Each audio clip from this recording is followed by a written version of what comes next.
The stars looked different from the observation deck of Geneva's International Space Center.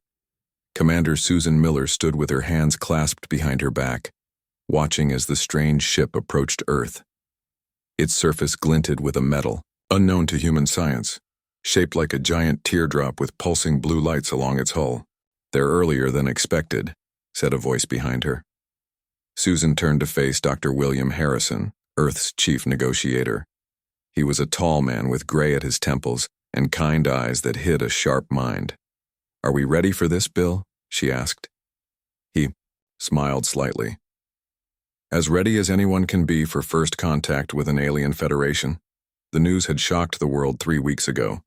A message, broadcast on all frequencies simultaneously, announced that the Galactic Council wished to welcome humanity into their community of worlds.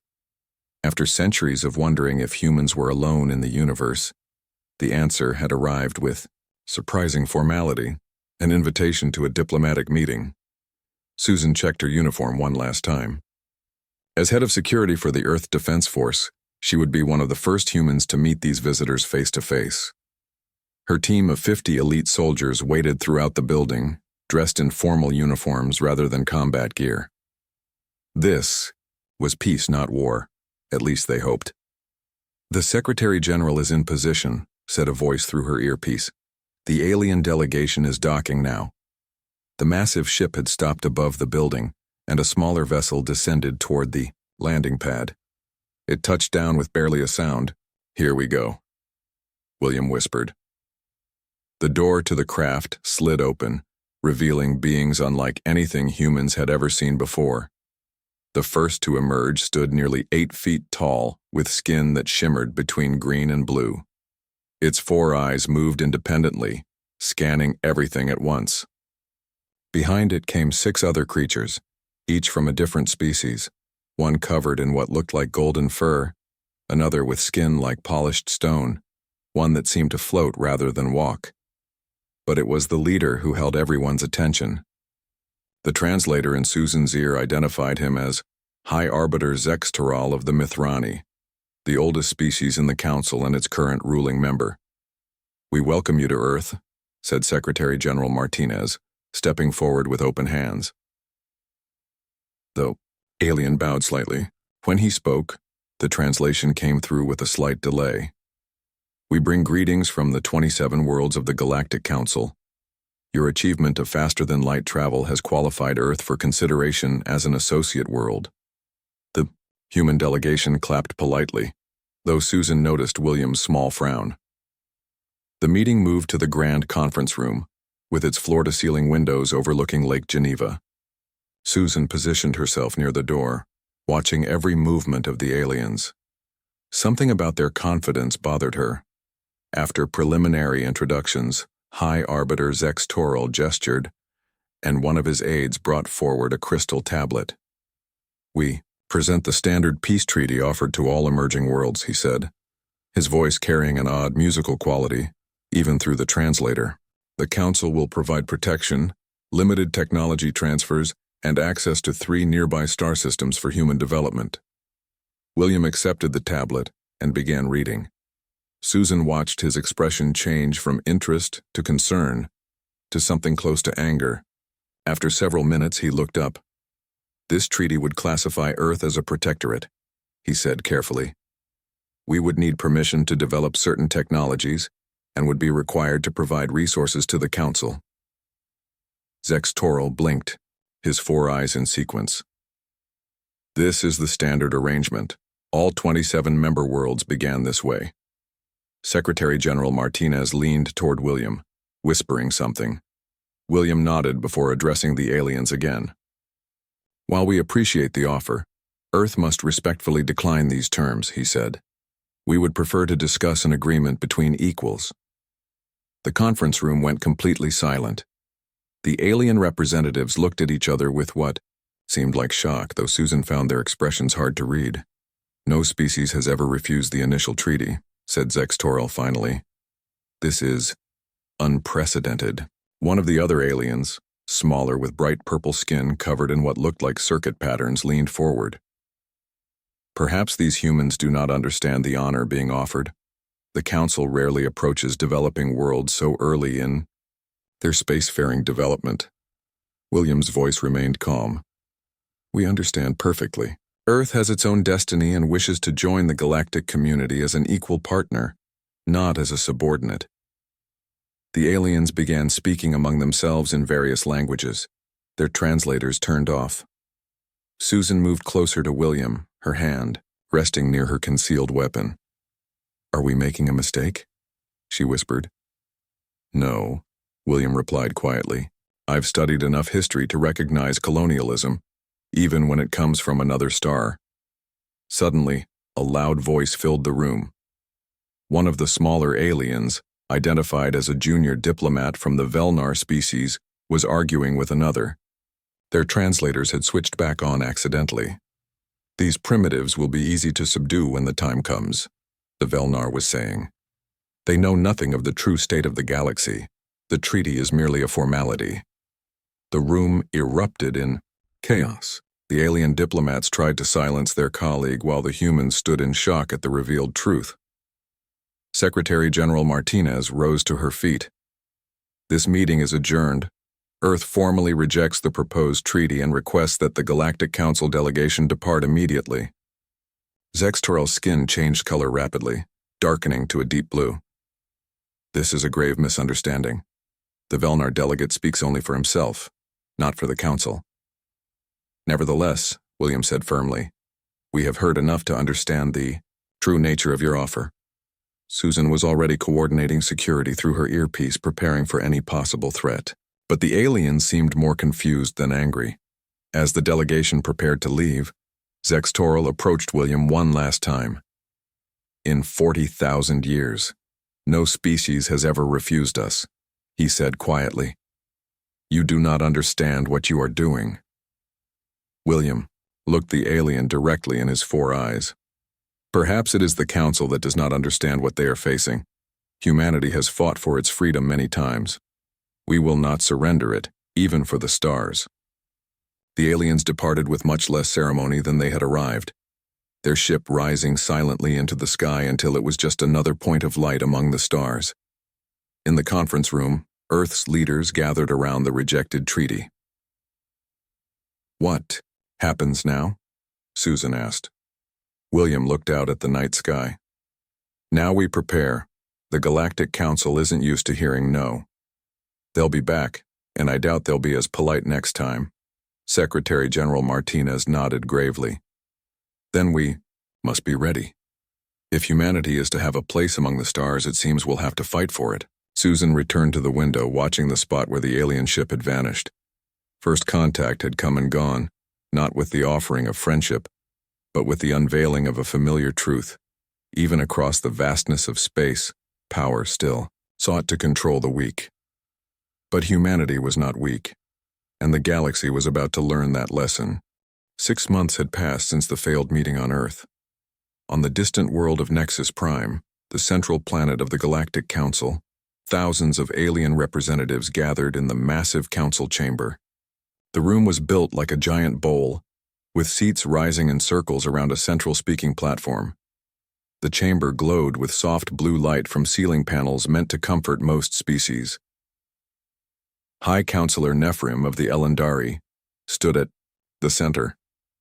His ancient species resembled tall, thin humans with skin that seemed to hold tiny stars within it. At over 400 years old, he was considered young among his kind. We convene this emergency session to address the human problem, he announced, his voice carried by the room's perfect acoustics. For the first time in our long history, a developing world has refused our protection. The gathered representatives buzzed with conversation. Many had never seen a human, but all had heard of Earth's unexpected defiance. General Vosketh of the Drazkan Empire rose from his seat. The Drazkans were known as the Council's military force, reptilian beings with natural armor plates and aggressive tendencies. The solution is simple, Vosketh growled. We should show these humans our true strength. One battle fleet would end this problem. Violence is not our way, countered Ambassador Tila of the peaceful Lorian Collective. Perhaps we misunderstood their culture. Many young species need time to adjust to cosmic society. High Arbiter Zex Toral, who had led the Earth mission, seemed troubled. There is something unusual about these humans. Our initial scans showed they should be at least a century away from faster-than-light travel. Yet they achieved it, and our cultural observers report they are advancing at an alarming rate. The doors at the back of the chamber suddenly hissed open. Every alien turned to look as a single human woman walked confidently down the central aisle. "Perhaps I can shed some light on your concerns," she said. Guards moved to block her path, but she simply stepped around them. The security systems should have prevented any unauthorized entry, yet here she stood. "I am Ambassador Karen Phillips of Earth," she announced, "and I believe I was deliberately excluded from this meeting about my planet." The council erupted in shock and confusion. Some representatives demanded her removal, while others called for her to speak. Nephrim raised his hands for silence. "How did you bypass our security?" he asked, genuine curiosity in his voice. Karen smiled. "Earth has friends beyond the council, friends who believe in true cooperation rather than control." She took her place on the speaking platform without invitation. The guards looked to High Counselor Nephrim, who nodded for them to stand down. "For 40,000 years, Karen began, the Council has approached developing worlds with the same offer: protection in exchange for submission. You classify these worlds as associates while treating them as colonies." She activated a small device in her hand. The chamber's main display showed images of dozens of worlds throughout the galaxy. "These are the associate worlds under Council protection," she continued. "Notice anything unusual about their development patterns?" Nephrim studied the data with growing concern. They all show technological plateaus at similar intervals. "Exactly," Karen said. "Because the Council actively prevents them from advancing beyond certain points. You keep them dependent while extracting their resources and using their people for labor." General Vosketh slammed his fist on his console. "This is outrageous. The primitive speaks of matters she cannot understand." Karen turned to face him directly. "Is it outrageous that Earth has discovered your surveillance outposts in our solar system? Or that we found evidence of Council ships visiting Earth centuries ago, interfering with our development?" She displayed new images, clearly showing alien technology hidden on Earth's moon and Mars. The chamber fell silent. Many of the younger Council members seemed genuinely shocked by the revelation. Humanity was not supposed to find those, Zexatoral admitted quietly. No other species ever did. "We are not like other species," Karen replied, "and we will not be controlled or limited. Earth demands full membership or none at all." The Draskan delegation rose as one, their scales flushing red with anger. "This is precisely why developing worlds must be guided. They become dangerous if allowed to progress too quickly." Nephrim raised his hand for silence. "Ambassador Phillips, what you ask is unprecedented. New species must prove themselves worthy of full membership through centuries of association." "And yet," Karen responded, "the founding members of the Council granted themselves full status immediately. The truth is that the Council was created not to unite the galaxy, but to maintain the power of its original species." She touched her device again, and new information filled the displays, ancient records that many Council members had never seen.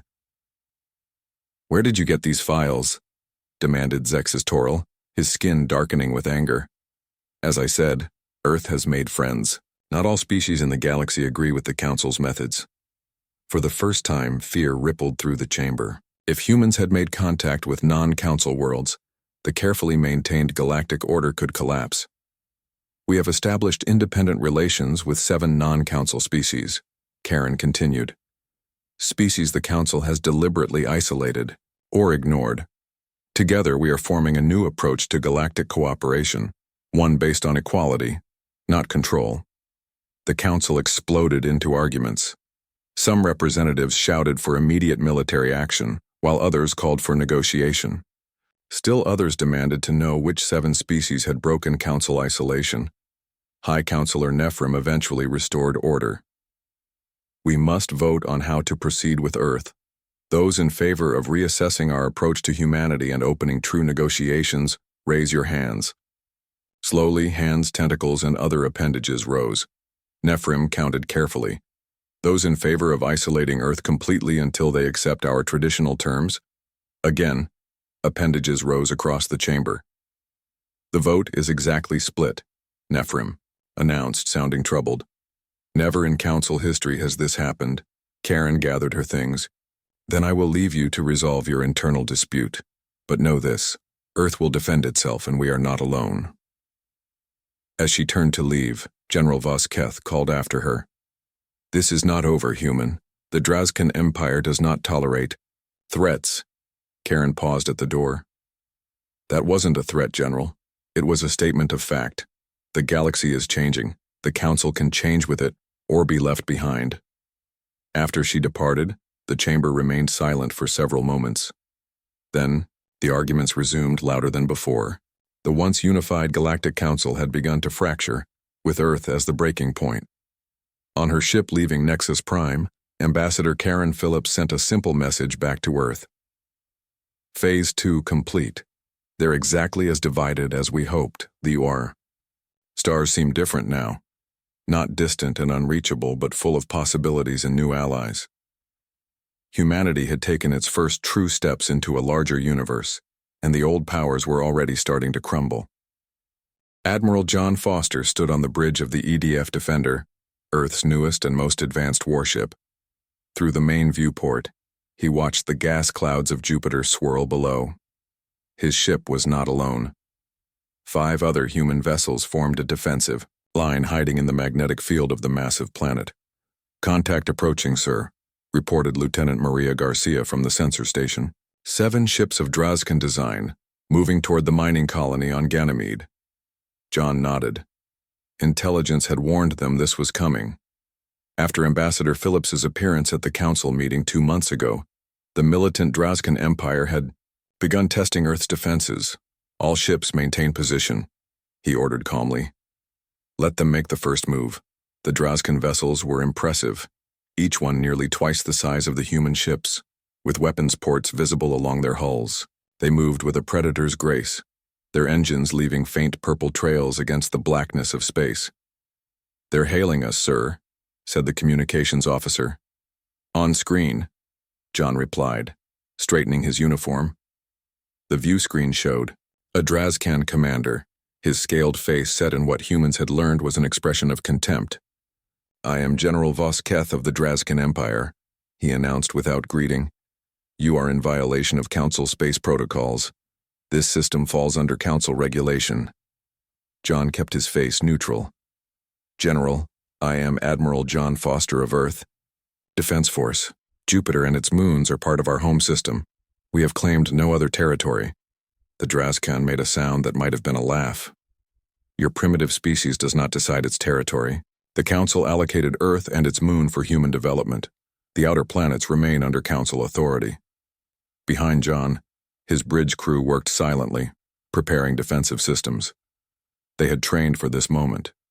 We recognize no such limitation, John replied firmly. Earth claims its entire solar system as sovereign territory. Vosketh's scales darkened with anger. You have been warned. We will now conduct a standard inspection of your vessels to ensure compliance with Council technology restrictions. Without waiting for a response, the Drazkan ships launched small probe devices toward the human vessels. This was the true purpose of their visit, to scan Earth's new ships and determine their capabilities. John gave a subtle nod to his tactical officer. Shield bubbles active, sir, she confirmed. Ready on your command. The probes approached, their scanning beams reaching out toward the human ships. Just before they made contact, John spoke one word. Engage. A soft blue light enveloped each human vessel. When the scanning beams touched these fields, they simply stopped, as if hitting a solid wall. Then, to the visible shock of the Drazkans, the probes themselves went dark, drifting uselessly in space. What have you done? Demanded Vosketh, his composure broken. John allowed himself a small smile. We've simply protected our privacy, General. Your probes are undamaged but temporarily offline. We've learned that in galactic politics, information can be the most valuable resource. On the view screen, Vosketh was conferring urgently with his officers. The Drazkin ships began powering up their main weapons. "They're charging weapons, sir," reported the tactical officer, her voice steady. "Hold position," John ordered. "Activate, defense protocol echo, but do not fire unless fired upon." The tension on the bridge was thick enough to cut. The Drazkin ships moved into attack formation, their weapons ports glowing with energy. "Sir," said Lieutenant Garcia suddenly, "I'm detecting unusual energy readings from the Drazkin vessels. Their weapon systems are fluctuating." On the screen, Vosketh looked confused and angry, barking orders at his crew. "It's working," John said quietly. Thousands of miles away, in a secure lab beneath the Rocky Mountains, Dr. Elizabeth Grant monitored her screens with intense focus. Beside her stood a being unlike any human, Zell, a defector from the Taurian, species of the Council. His four-armed body tensed as he watched the data streams. "The quantum interference is holding," Elizabeth said. "Their targeting systems can't get a lock on our ships." Zell's large eyes blinked in amazement. "You've exploited the basic flaw in the Council's unified weapons technology. No species has ever discovered this weakness." Elizabeth continued adjusting algorithms on her screen. "The Council standardized their quantum communication networks across all their technology, create enough targeted interference, and their systems become blind," Zell finished. "My people suspected it was possible, but the Council forbids such research." Back at Jupiter, the Drazkin vessels were now in disarray, their weapons charged but unable to target the human ships. General Vosketh's face reappeared on the view screen. "What trickery is this? You are using forbidden technology." "Not forbidden to us," John replied calmly. "Earth never signed your treaty, remember? We're free to develop our own defensive systems." The Drazkin ships began to retreat, unable to fulfill their mission without risking a humiliating defeat. "This incident will be reported to the full council," Vosketh growled. "The Drazkin Empire does not tolerate such disrespect." John nodded politely. "We'll be here if you wish to return, General. Next time, perhaps try asking permission before entering another species' territory." After the Drazkin ships disappeared into faster-than-light travel, John's crew finally relaxed. "Do you think they'll come back with a bigger fleet, sir?" asked Lieutenant Garcia. "Almost certainly," John replied. "But now they know we're not defenseless, and doubt is a powerful weapon." 3 days later, Ambassador Phillips stood once again before the Galactic Council, this time officially invited. The chamber was less orderly than before, with representatives arguing openly. 3 member species have formally announced their withdrawal from the Council, High Counselor Nephrim was saying as Karen entered. "They claim they can no longer support our traditional policies." The ancient Elendari representative moved toward Karen when the session ended. Unlike the other council members, he seemed more curious than angry. "Your species has accomplished in months what others failed to do in millennia," he said quietly. "You've forced us to question 40,000 years of tradition." Karen looked at him carefully. "Is that a bad thing, Counselor?" "Change is never comfortable," he replied. "But perhaps it is necessary. The Elendari would welcome private discussions with Earth representatives." As Karen considered this unexpected olive branch, an aide rushed to deliver an urgent message. Her face grew serious as she read it. "It seems the Drazkin Emperor has issued a formal ultimatum to Earth," she told the Elendari counselor. "Submit to Council authority or face their full military might." The Elendari's starry skin dimmed slightly. "The Emperor does not speak for the full Council in this." "But will the Council stop him?" Karen asked.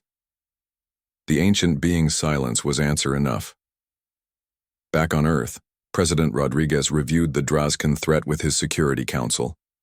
On the screen before them was humanity's response, not a counter-threat, but something entirely unexpected. "Operation Handshake is ready, Mr. President," Admiral Foster reported. "On your order." The President looked at each person in the room, then nodded. "Humanity will not bow to threats, but neither will we respond with fear. Proceed with the operation." Across Earth, thousands of small vessels prepared for launch.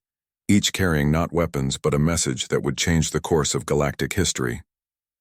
Operation Handshake began at dawn. From launch sites across Earth, thousands of small unmanned vessels rose into the sky. Each was barely larger than a car, equipped with the newest faster-than-light drives and a simple communication system. They carried no weapons. Captain George Bennett watched from the command center in Houston as the tiny ships disappeared into the blackness of space. "All vessels report successful transit to faster-than-light," reported a young technician. "Phase 1 complete," George nodded. "Begin Phase 2. Across the galaxy, the Drazkan Emperor prepared his response to humanity's continued defiance. In his war room on the Drazkan homeworld, he addressed his generals. "The full might of our battle fleets will show these humans their proper place," he declared, his scaled skin glowing with the traditional pre-war markings of his species. "We launch our attack in 3 days." General Vosketh stepped forward. "Emperor, I advise caution. These humans have technology that interfered with our systems." The Emperor dismissed this with a wave of his clawed hand. "A simple trick that worked once. Our scientists have already developed countermeasures." A junior officer entered the room, his scales pale with shock. "Emperor, we have an emergency. Unknown vessels have appeared simultaneously in orbit around every major Drazkan world. Thousands of them." The Emperor rushed to the observation deck. In the sky above the capital, hundreds of small silver objects hovered peacefully. Similar reports came in from every planet and outpost in the Drazkan Empire. "Are they weapons?" the Emperor demanded. "No, Your Highness," replied his science advisor. "They appear to be broadcasting devices. They're transmitting a message in our language." Throughout Drazkan space, the same human voice played from each tiny vessel. "People of the Drazkan Empire, we come in peace. Earth wishes no conflict with your worlds or any other. We offer friendship without submission, cooperation without control. All we ask is to be treated as equals in this galaxy we share." The Emperor was furious. "Destroy them immediately." The Drazkan defense grid activated, targeting the human vessels. Weapons charged, locks were confirmed, but nothing fired. "The weapons won't respond," reported the defense minister, his voice tight with fear.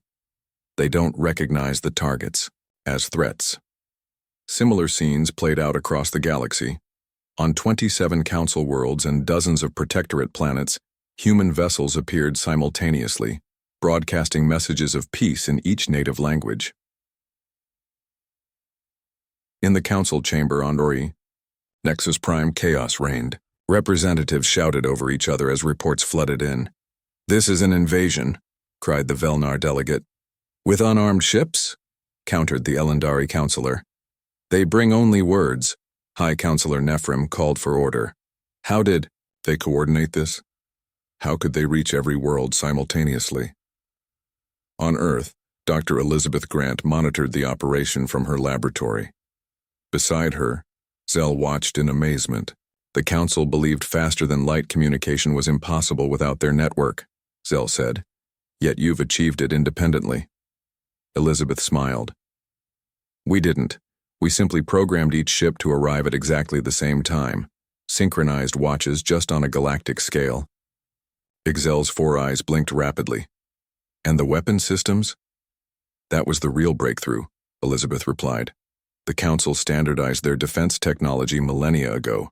All their weapons share the same underlying programming. They can only fire at what they classify as threats." She pointed to her screen showing the tiny human vessels. "These ships broadcast peace messages while simultaneously transmitting a special code that confuses Council targeting systems. The weapons literally cannot see them as threats." "A simple solution to a complex problem," Zell marveled. "Typical of human thinking." Back in the Council chamber, Ambassador Karen Phillips addressed the full assembly of all Council and non-Council species. The room was packed beyond capacity as representatives from worlds that had never been invited before stood alongside ancient Council members. "For too long, the galaxy has been divided into rulers and ruled," Karen said. "The Council began with noble intentions, but over millennia became what it once stood against. A power that controls rather than cooperates. that demands rather than asks. She activated a display showing a new organizational structure, a circular arrangement rather than the traditional hierarchy of the Council. Earth proposes a complete restructuring of galactic governance, not based on technological development or military strength, but on mutual respect and equal representation for all species. The chamber erupted in conflicting reactions: outrage from traditional powers, hope from long-suppressed worlds. Meanwhile, on the edge of the Drazkan Empire, a massive solar flare erupted from an unstable star. In its path was a Drazkan colony ship, evacuating a small outpost. The ship's engines weren't powerful enough to escape the incoming radiation wave. Captain George Bennett and his vessel, Olive Branch, were the closest to respond. They had been monitoring the Drazkan evacuation from a distance. "We're detecting a solar flare heading toward the Drazkan ship," reported his science officer. "They can't outrun it." George didn't hesitate. "Move to intercept. Extend our shields to cover their vessel."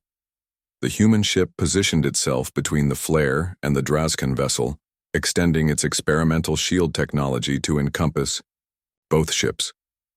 When the radiation wave hit, the shields held. On the Drazkan ship, Commander Lethnar watched in disbelief as the humans risked their lives to save his people. Among the passengers were hundreds of Drazkan children being evacuated from the failing colony. "Why would they help us?" his second officer asked. "We are at the brink of war." "I don't know," Lethnar replied quietly. "But I will not forget this." After ensuring the Drazkan ship was safe, Captain Bennett opened a communication channel. "Drazkan vessel, this is Captain George Bennett of Earth. We're glad we could help. Safe journey home." The Drazkan commander responded after a pause. "Human vessel, we thank you. You saved our children." "That's what neighbors do," George replied simply. News of the rescue spread quickly through Drazkan space, complicating the Emperor's war narrative. How could he demonize a species that had saved Drazkan children? On Nexus Prime, the council chamber was now the site of passionate debate about the future of galactic governance. Ambassador Phillips watched as 40,000 years of tradition began to crumble under the weight of a simple question: what if we tried true cooperation instead of control? That evening, as Karen prepared to return to her quarters, she was approached by an unexpected visitor, General Vosketh. "Ambassador," he said stiffly, "your ship saved hundreds of my people today." Karen nodded. Captain Bennett did what any human would do when others are in danger. The Drazkan was clearly struggling with conflicting thoughts. The Emperor still demands war, but many of us now question, perhaps we have misunderstood your species. "Understanding takes time, General," Karen replied. "Fortunately, the galaxy is very old. We have time to learn about each other." As she walked away, Karen smiled slightly. Operation Handshake had worked, better than anyone could have hoped.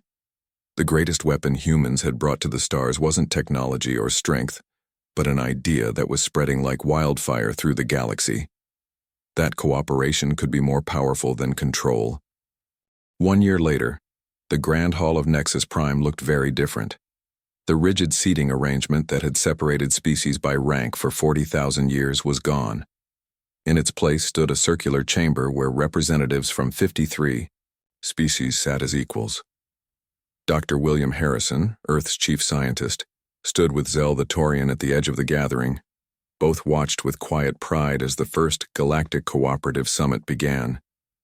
"I never thought I would see this day," Zell said, his forearms gesturing at the diverse assembly. "Species that once would not even speak to each other now sit side by side." William nodded. "Change is rarely comfortable, but often necessary."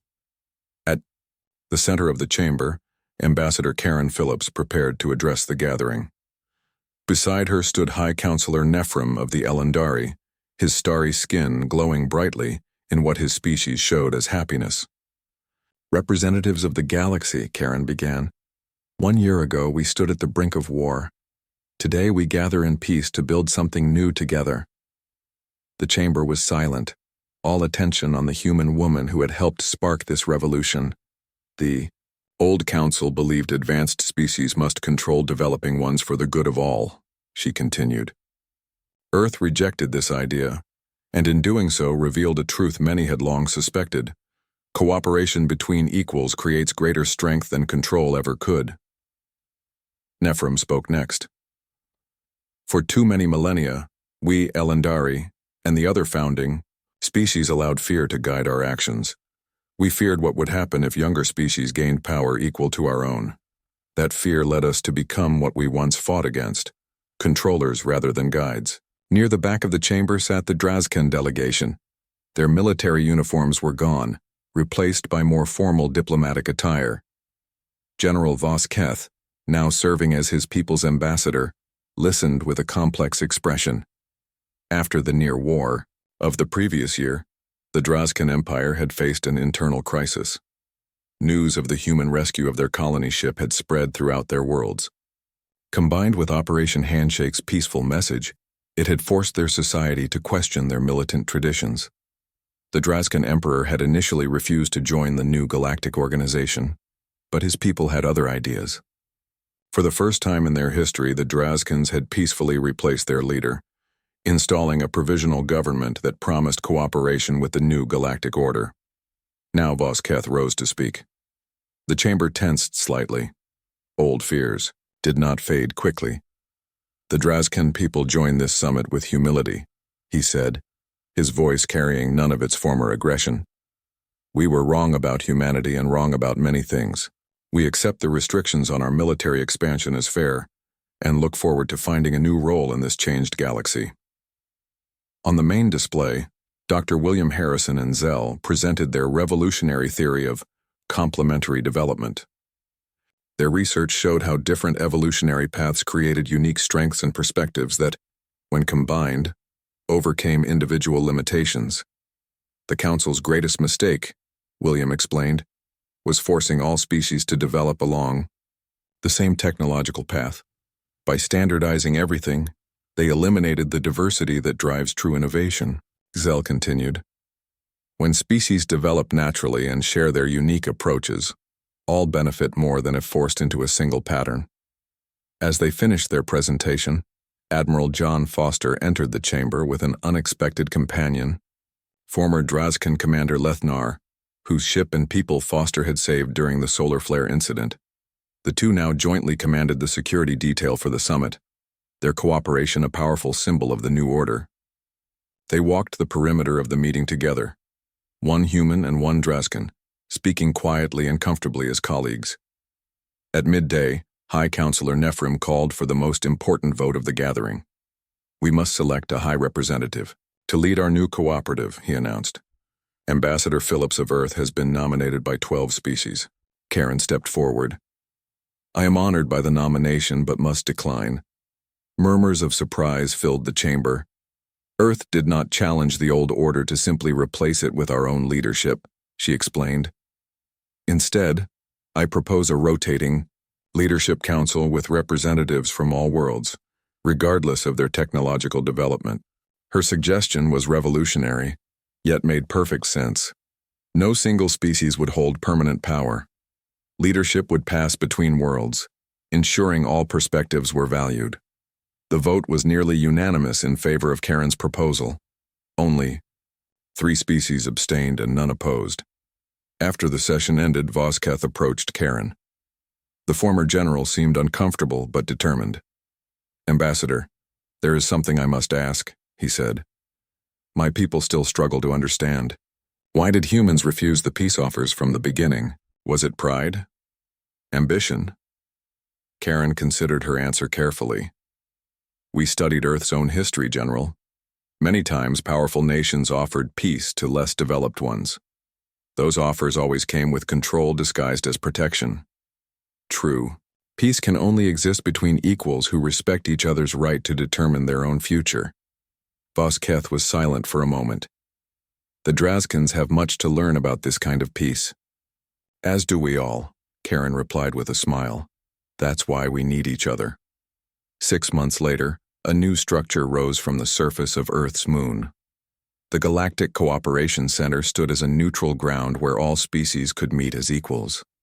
Inside its main hall, a museum displayed artifacts from the old council era, a reminder of what happens when power corrupts even the best intentions. At the center's dedication ceremony, representatives from dozens of worlds gathered on the observation deck. Through the massive windows, they watched Earth rise over the lunar horizon, blue and beautiful against the blackness of space. Dr. William Harrison stood with Susan Miller, now a general overseeing Earth's defense cooperation with other worlds.